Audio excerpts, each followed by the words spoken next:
Why Ethiopia, our friends asked when they learned of our latest overseas travel plans. The simplest answer? Because we'd never been there. And so our 2.5-week exploration of this African country began. We arrived in the capital city of Addis Ababa, which looked very sleek with its modern buildings and contemporary cars. But a walk around the block of our hotel was a reality check. Alongside the street, we encountered a woman who made a meager living cooking potatoes, which were then covered in sauce to be sold for a few birr, the Ethiopian currency. It was a preview of more to come. We visited the Holy Trinity Cathedral, a church of the Ethiopian Orthodox Christianity, the country's main religion. Inside the church, with its colorful stained glass windows, resides the tombs of the Emperor Haile Selassie and his consort, Empress Menen Ashwar. Our next stop was at a local pottery-making cooperative, in which over 300 women struggle to make a decent living, making various types of clay products. A popular item is the coffee pot, used by people all over the country. Working conditions for the women here were tolerable at best.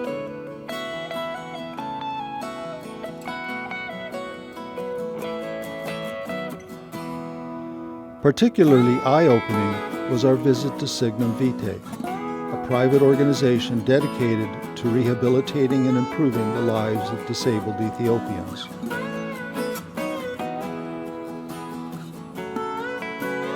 One of the services they provide is making and fitting eyeglasses.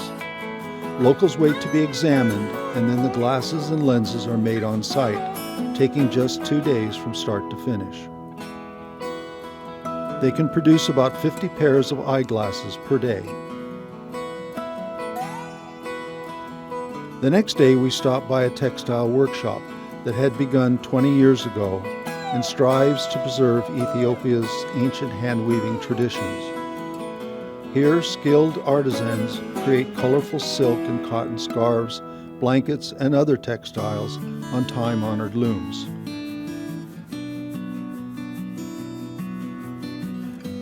Silkworms are raised to provide some of the silk used on the premises.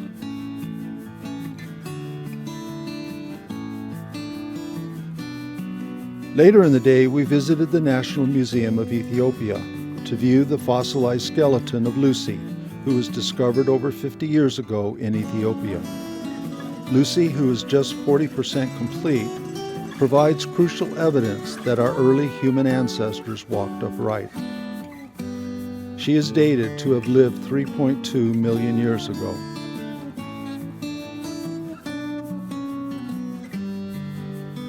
One of our more pleasant experiences, at least for the coffee drinkers in the group, was the ritual we repeated several times, where the coffee beans were roasted in front of us, crushed by hand, and then brewed while we observed the process.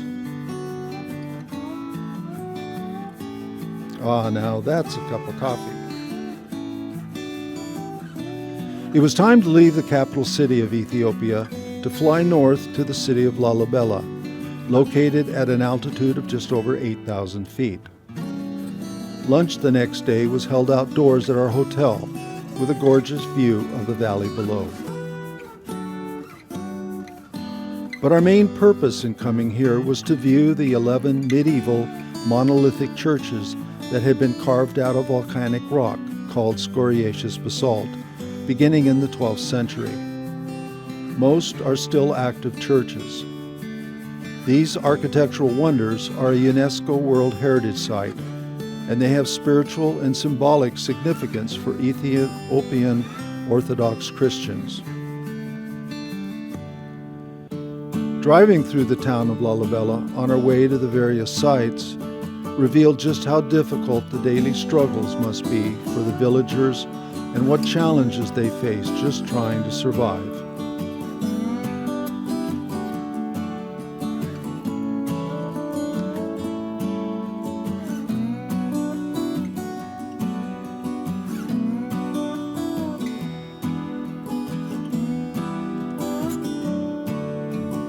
On one of our excursions, we came upon a funeral an event everyone in town attends to show respect for the departed.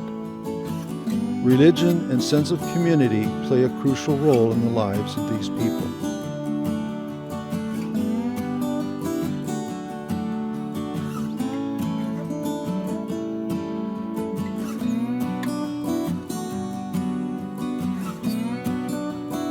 And for 3 days in a row, we spied this young Ethiopian girl running alongside our bus, smiling the whole time.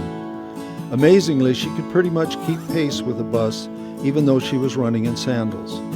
Her enthusiasm and cheerfulness put a smile on all our faces.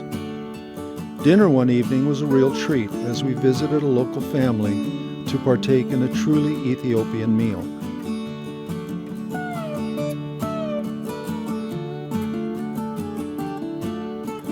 Several volunteers tried their hand at making injera bread, an Ethiopian staple at meals.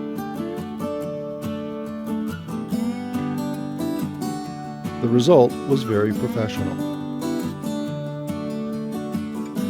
And the selection of dishes for the meal was varied and generous. And let's not forget the freshly brewed strong coffee to wash it all down. We even presented the family members with a few gifts of thanks for hosting us. Another example of our interactions with the locals came when we visited a small Amhara village in order to better understand how villagers spend their days farming and caring for their livestock. Agricultural tools were crude and homemade, reflecting the self-sufficiency of these farmers. Our visit concluded with a group photo which included the villagers. Our arrival at a local school in Gondar was welcomed by a group of the children. Welcome, welcome, our guests. Welcome, welcome, our guests. Our purpose for the visit was to better understand the challenges of providing a meaningful educational experience for the youngsters.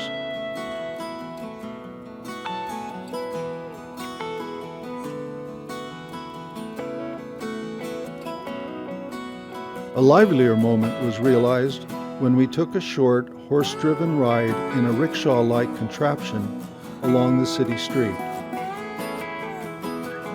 A rather interesting way to travel.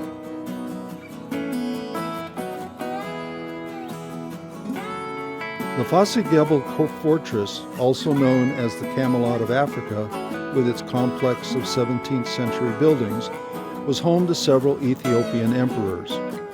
The architecture is not uniform due to the diverse influence of the Portuguese, Hindus, and Arabs. When we arrived back at our hotel, we were in for a surprise. Several dancers and musicians provided a rare treat, the so-called shoulder dance, a deeply rooted traditional dance in Ethiopian culture. You can probably figure out how the name came about.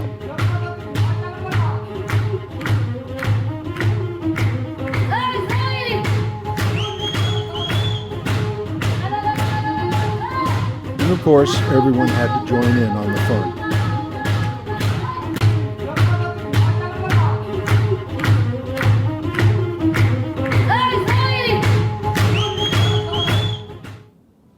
Our next destination was Simien National Park, the largest national park in Ethiopia, often referred to as the Roof of Africa due to its mountainous terrain. The lodge we stayed at was at about 11,000 feet in altitude. Walks along the trail gave us plenty of exercise, our spirits dampened only slightly by the onset of rain. The security guard took a position none of us dared to repeat. Our strolls in the park were not without purpose, and our patience was finally rewarded. This troop of gelada monkeys could care less that we were there, as they continued to feed and do what monkeys do. They even provided the ideal backdrop for our We Were There photo. Regal-looking and somewhat menacing creatures they were.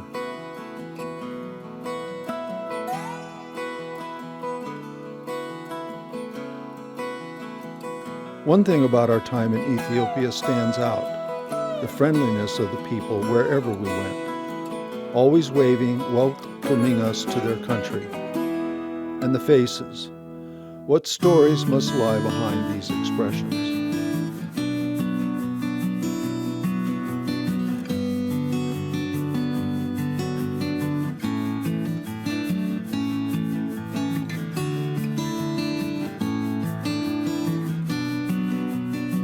Before we say goodbye, let's take a look at some other photos from the trip.